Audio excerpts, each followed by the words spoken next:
SSC ৯৫ ব্যাচের ৩০ বছর পূর্তি উপলক্ষে রাঙ্গামাটিতে নানা আনন্দ আয়োজনে অনুষ্ঠিত হল বন্ধু সম্মিলন এবং মিলন মেলা।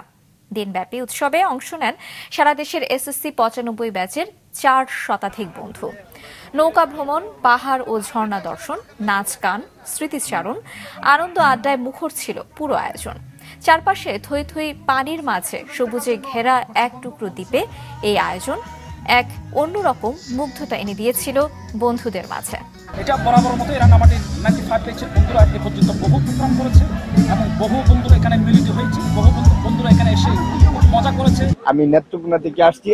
আমরা 95 এসএসসি ব্যাচের 400 বন্ধুর মতো আমরা আসছি।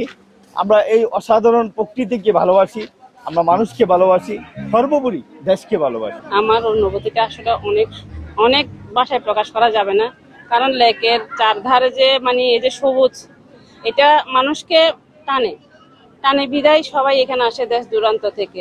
আমি রাঙ্গামাটির মেয়ে, তারপরে আমি এখানে প্রায় সময় আসি, কারণ আমার এই যে মনোমুগ্ধকর পরিবেশ আমাকে সবসময় টানে। এটা একটা অনবদ্য আয়োজন। আমাদের আমরা যে দ্বীপটাতে আছি, মায়াবী দ্বীপ, সত্যিকার অর্থে মায়াবী। আর এই অনবদ্য আয়োজনের মূল উদ্যোক্তা হচ্ছে রাঙ্গামাটির 95 ব্যাচের বন্ধুরা, যারা তাদের এসএসসির 30 বছর পূর্তি উপলক্ষে এই চমৎকার আয়োজনটা করেছে। সারা বাংলাদেশ থেকে এসএসসি যারা 1995 সালে পাশ করছে, তাদের প্রায় 400 বন্ধু আজকে এসে এখানে হাজির হয়েছে এবং একটা অবারিত সুযোগ সবার মধ্যে একসাথে মেলার, পরিচিত হওয়ার এবং এই হৃদ্যতাকে আরো দৃঢ় করার।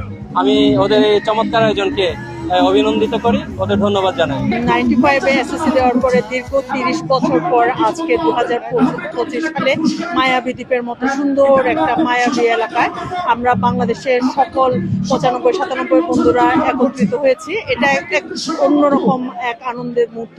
সবসময় এরকম মুহূর্ত আসে না।